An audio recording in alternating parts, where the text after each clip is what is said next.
Good morning, ladies and gentlemen. Welcome to the Monday Morning Minute. It is April 14th, 2025, also known as Tax Day Eve. Hopefully everybody's wrapping everything up with the taxes and they've made their retirement contributions and aren't trying to do that the last second, because at this point in time, it ain't going to happen if you haven't done it already.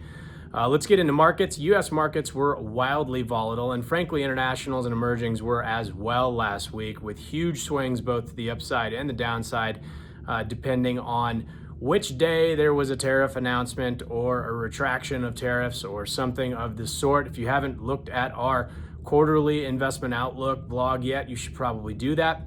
But in any event, I digress. U.S. stocks were up anywhere from 3 to 7%, depending on which type of index you like to look at.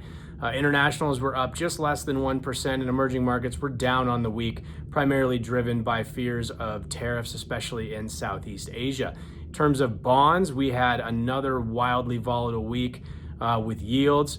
Second half of the week, yields spiked to the upside. A lot of conflicting stories on that, but effectively there's more selling than buying in the long bonds because of risks and uncertainty in that market.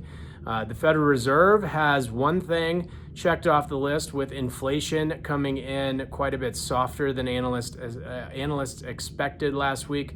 Most of that is driven by inputs on energy costs continuing to retract. This week we have some retail sales data and some housing data, and hopefully not too much in terms of tariff news this week. It would be nice to have a little reprieve. Remember, hope is not an investment strategy. Have a fantastic week.